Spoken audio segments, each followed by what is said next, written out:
Welcome to the City of Bakersfield Planning Commission meeting. This television broadcast is brought to you by the local cable companies, the County of Kern, and the City of Bakersfield. You can watch the rebroadcast of this meeting Saturday at 7 p.m. and Sunday at 10 a.m. The agenda for this meeting can be downloaded at www.bakersfieldcity.us. Presiding over this evening's meeting, Vice Chair Daniel Cater. Good evening. It is my pleasure to call to order the April 4th, 2024 Planning Commission meeting. Madam Clerk, would you please call the roll? Chair Bashir Tosh, Vice Chair Cater, Here. Commissioner Biddle, Here. Commissioner Kaur, Here. Commissioner Komen, Here. Commissioner Neal, Here. Commissioner Strickland, Here. Madam Clerk, next item, please. Pledge of Allegiance. Please stand for the Pledge of Allegiance.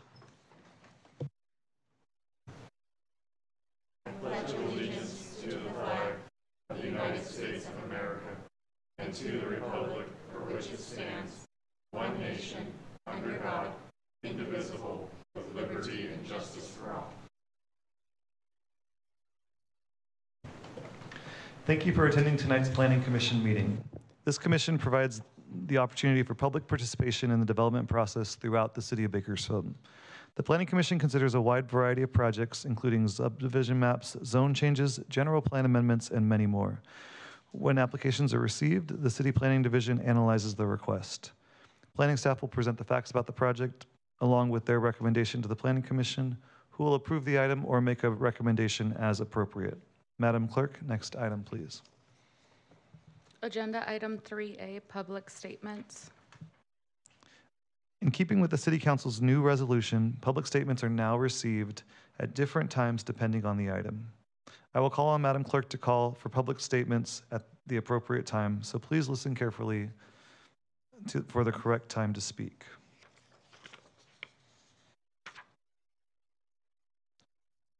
Madam Clerk, item 3A.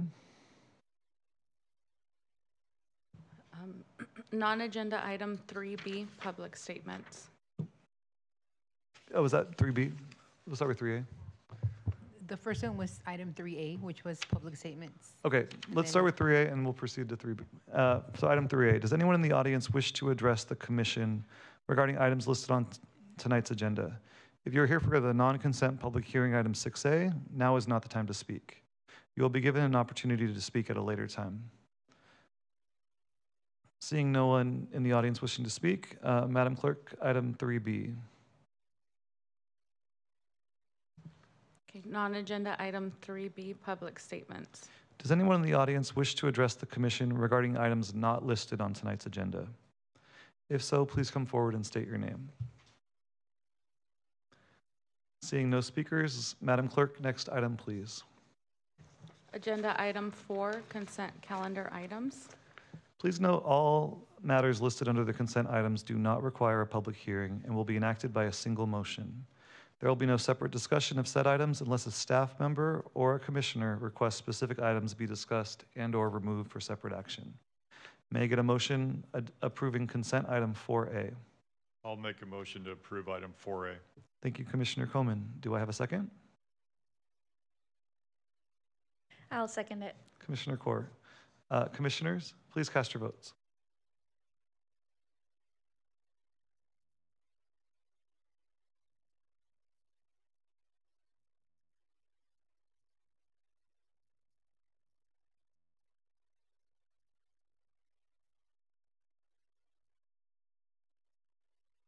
Motion passes with Chair Bashir Tosh absent and Commissioner Neal abstaining. Thank you. Madam Clerk, next item, please. Agenda Item 5, there are no consent public hearing items. Thank you. Madam Clerk, next item, please. Agenda Item 6, non-consent public hearing items. Now is the time for the non-consent public hearing items. Before we begin, I would like to explain how the hearing will be conducted. Staff will first give a report, then those in favor of the report will have an opportunity to speak. Those in opposition to the project will be able to speak after all of those in favor have spoken. Each side will be given a 5-minute total time to provide rebuttal comments.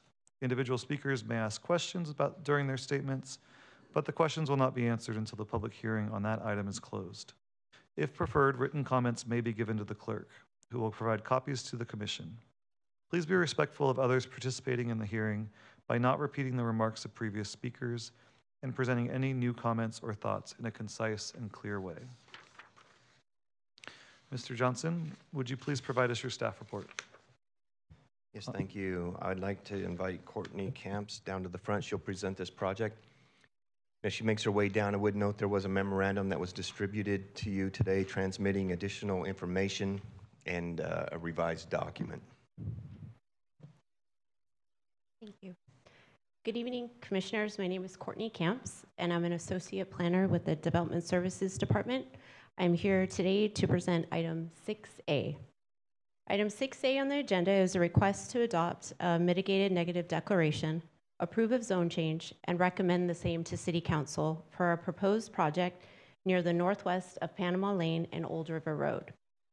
The applicant has requested a change in zone classification from R1 to R2 to facilitate the construction of up to 149 single-family homes on a 20.56 net acre parcel.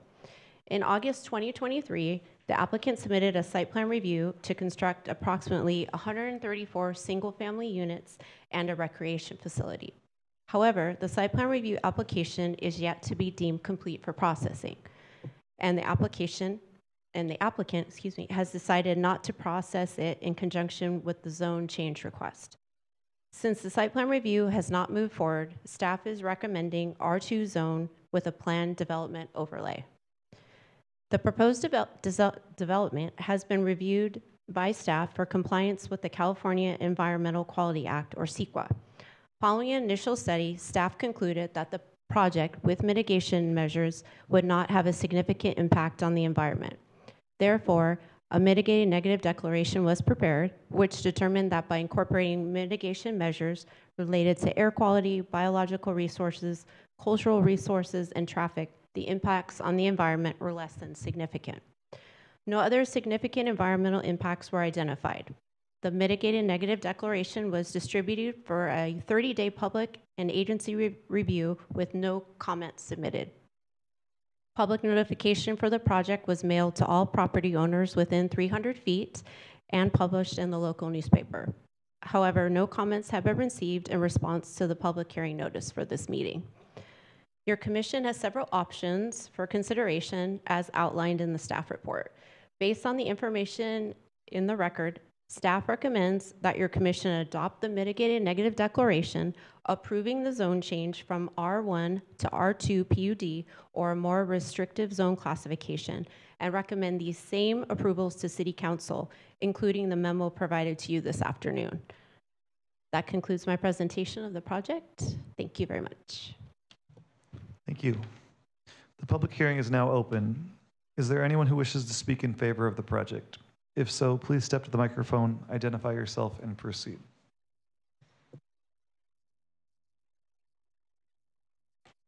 Good evening. My name is Tom D. I represent the Panama Lane property, the property owner out here. We're here tonight to support staff's recommendation for the R2 PUD. We think that gives us a great opportunity to A, know that we have the zoning, and then B, we'll be back here in 3 or 4 months with a site plan and all the rest of our development information to give to you under the PUD ruling. So we're very happy to keep moving forward. So we support this, and then of course with all of our projects, anything we do, we always work with the neighbors and the neighborhood. So any changes to our previous site plan review that we had in, which did not move forward, we will be out there working with the neighbors to make sure that they understand what we're doing and we have their concurrence and their input. So we're urging you support staff's recommendations tonight. Thank you. Thank you. Are there any other speakers in favor of the project? If so, please step to the microphone, identify yourself, and proceed. Good evening, Commissioners. My name is Blaine Neptune. I'm with McIntosh and Associates, and I'm the civil engineer on the project. As Mr. D mentioned, we actually did hold a neighborhood meeting a couple months ago, and on the site, and had a couple of people show up and with no opposition. It's a great location to get a little bit more of a unique product, which Bakersfield's, looking to do. We're trying to do our best to help get this vacant sites inventory and the shortage of housing that Bakersfield duly needs. So I'm here to answer any questions that anybody might have when it comes to this project and anything impacts with roads or sewers or storm drains, anything else that engineering related. Thank you very much. Thank you. Are there any other speakers in favor of the project? Seeing no additional speakers in favor, is there anyone who wishes to speak in opposition to the project? If so, please step to the microphone, identify yourself, and proceed. Seeing no speakers in opposition, does any commissioner have any questions for the public or staff on this item? Please remember this is a time not to express any opinions on the matter, only ask questions. Commissioner Kaur? I have a question for the staff. As you're recommending a project to be approved with more restrictive zone classification, what do you mean by that? So the applicant's request was just to go to R2, which therefore, if we had the site plan review, as was mentioned in the presentation, if we had the site plan review coming forward and it was complete, we would probably support an R2 zoning. But since the site plan review has been held up and we really don't know exactly how the site's going to be developed, we would request the PUD overlay. And what that requires is that we'll have a full understanding how it's going to be developed, and then that would come back to your planning commission for review and approval of the site development. So the more restrictive is adding the PUD combining zone to the R2 zone.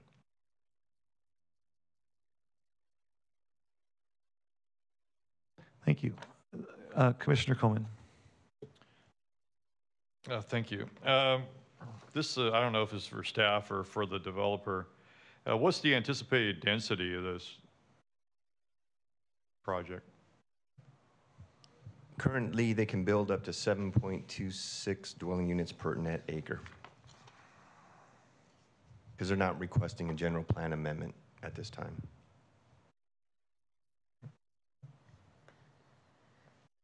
Is that your expectation? I'm talking to the developer there. Is that your expectation, or do you have an idea where you're going to be at density-wise? I know you're still working on your PUD plan, but...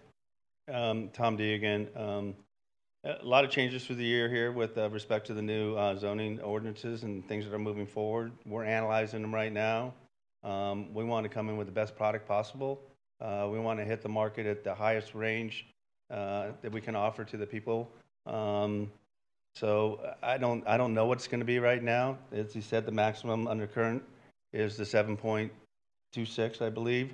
But as things change, I mean, we're going to look at those opportunities as well.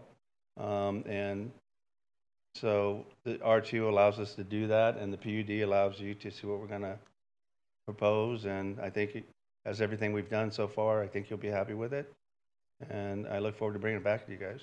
Did we see you not too long ago on a project here, Buena Vista area there?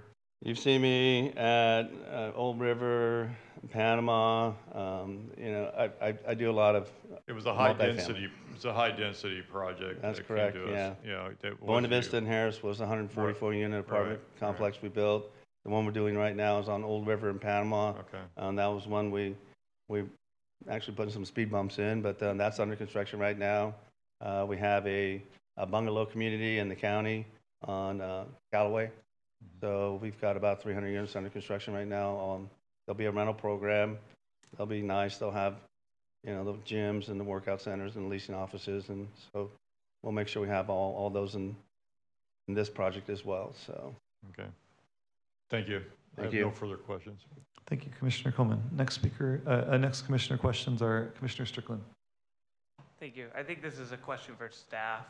If we approve the R1 to R2 PUD and then the SPR comes back insufficient or doesn't get approved or whatever the case is, would the zone go back to R1 at that point? No, the zone would stay R2 PUD. They would just need to, depending on what the issues were raised by the Planning Commission with the development, as long as it meets the development standards, The PUD really allows you to just look at certain continuity aspects of the project. It doesn't necessarily allows you to deny the project outright. So, but it would not, once the zone change is approved, that is the zone change. I'm trying to think if my question is a comment or a question. It's a comment. It's a comment. No further questions.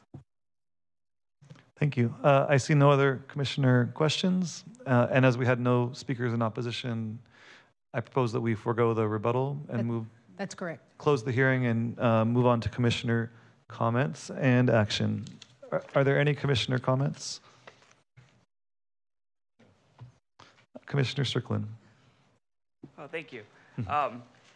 The only comment I have is I think in the staff report that there were 2 nearby neighbors that had concerns that they had raised about density was their biggest one. And the response was that density wouldn't change compared to the R1. And I don't know if the answer the owner gave is the same as what the staff report indicated. Is there a design that can come back on the SPR that would increase density for the neighborhood? So right now, the general plan establishes the density, and they are, as proposed or as would be proposed in their site plan review, they're building under density, so they could actually add more units to increase that density to a maximum number. 142 could be, I believe, was written in the staff report, maybe 149. With the new zoning that comes into effect, we would have to look and evaluate anything above that based on the new, when I say the new zoning, excuse me, I mean the new ordinance that's coming into effect. Okay. But the 2 comments that were in opposition, actually that stems from a community meeting that they had, and staff was not in attendance to that. Yeah, I think it was in the staff report, the response from the applicant. It was. What I was referring to. Okay, yeah. Yeah, and I guess that's my only concern is if that was the initial neighborhood comment was concern about density, that just going forward, if you're going to have continued community meetings, that's great. You know, we get a lot of the public feedback we get is people worried about density, things like that, which as long as that communication is staying open, I think you had said that you're going to continue those community meetings, and that sounds fine to me. Thank you. Thank you. Commissioner Coleman, and then Commissioner Neal. Yeah. Thank you, Vice Chair Cater. Well, 2 things. I think this is compatible with the project that we approved 2 years ago across the street, that R2. We ran into some opposition from that community north of them as well. But we found that those duplex kind of homes were compatible with what we were trying to do in that area. And I think that this will be a good fit for what's going on in that area. And, you know, we struggle with the density, but quite frankly, we need the density. So I like the idea that it's a PUD because we get a chance to have some more input to it during the planning process. I would just ask the developer to pay attention to what they're doing on Salisbury Peak Way right there, and the transition from the residential homes there to whatever you're going to be doing there, to be sure that that's architecturally, that's a smooth transition to whatever is going to go on. So, yeah, for my money, I like the project, and I think we should move forward with it. I would make a motion to approve the project as a PUD, but I'm interested in more conversation from the other commissioners. Thank you. We'll hold the motion, or do we receive the motion and see additional comments? All comments before a motion, right? We should get all comments first. Okay, Yeah. Thank you. We will note that. And Commissioner Neal with, oh, no comment. Okay. I did have a quick clarification from staff, because we're looking at a zone change, but not a general plan amendment. Is that correct? That's correct. And the reason for that, which is different, is because this intends to stay right now, intends to sit intends to stay a single parcel with single-family homes. They're not currently proposing any multifamily homes. These would all be single-family homes on a single parcel, which therefore there would be one entity that would own all the homes and would be responsible. So these would be rental homes. And with the R2 zone, it allows multiple, or maybe I should say many, single-family homes. So this is not really a multifamily development. Understood. And I think that aspect of so my question is, the housing ordinance or the zoning is about to change classifications. Will this project be in the previous system or in the new system? Yeah. Are you asking well, again, since this is single-family homes, we have to look at it somewhat differently, but are you asking, will it meet some of the objective standards? Well, because it's an interesting, because the way the community tends to develop as being a single parcel, not individual private lots, it makes sense for the R2 versus the R1, but the new ordinance incorporates not just ceilings, but also floor densities. So I'm curious, as we look at projects that are in R2, there's now a floor at the R2. That is there an overlap between the ceiling of the general plan zoning, or are we going to end up with projects that cannot go into R2 because they don't meet the floor requirement? And that's why I'm curious, because I completely understand what they're trying to do. I'm just curious how our system is changing and how I don't want them to end up in a conundrum where they. Right, and we will work with the applicant and the property owner, and the property, Mr. Tom D. and myself met this morning to just discuss that, because for the next couple months, there's going to be a unique situation where, for instance, they've applied for the zone change, but the new zoning has not yet gone into effect. I'm sorry, the new zoning ordinance has not yet gone into effect.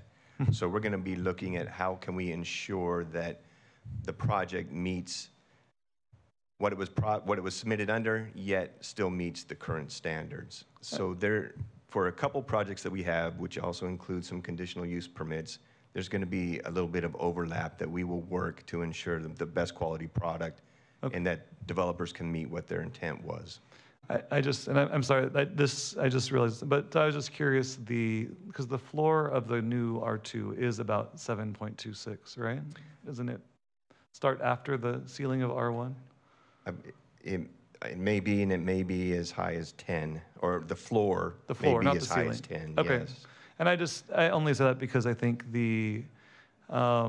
just as we work through a new housing element, that we work with developers to not kind of, because in theory, if that's not addressed, their general plan and their zoning will not be allowed anymore. Because the project won't be dense enough. Some of the rezoning, and again, this one's caught in a little bit of a middle compared to some of the city-initiated zoning. The city-initiated rezoning that we're doing and have done, and we're going to come back with another round, there will be a conflict between that zoning and the general plan amendment, in which case we will defer to the zoning ordinance for those projects as taking the precedent over the density. Okay, but then, I just want to make sure that there's not a conundrum once this project moves forward, because it seems like a. Yeah, I think that Mr. D fully understands where we're at with that in the situation we're in, yes. Okay, so you've been talking with the applicant? Yes, transition. we have. Okay. And he can come and acknowledge if you'd like, but. Yeah. You're good. Okay, I saw a thumbs up. Okay, let the record show there were 2 thumbs up. Yeah, okay. And Commissioner Neal, would you like to speak or no? Okay, I will remove your speak. I see no additional requests for speak. With that, I believe we have a motion that was let me just clarify my motion. I'll make a motion to approve item 6A, zone change number 23-0287. That's going to be from R1 to R2 PUD per the memorandum that was presented to us dated today. Thank you, Commissioner Coleman. May I have a second? I'll second that motion. Commissioner Core. Commissioners, please cast your votes.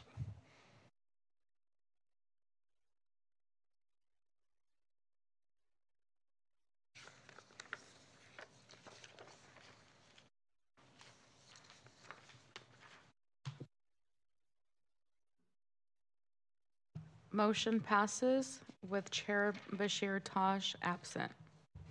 Thank you. Madam Clerk, next item, please. Agenda item 7, communications.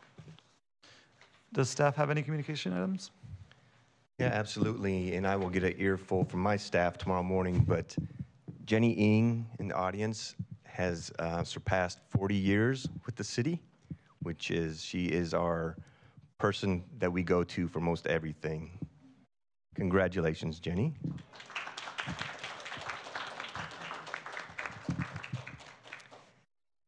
Next meeting we do have on April 18th.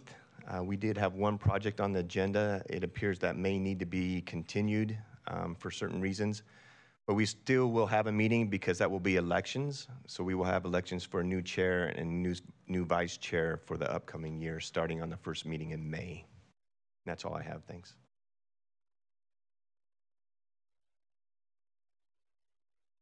Thank you. Madam Clerk, next item, please.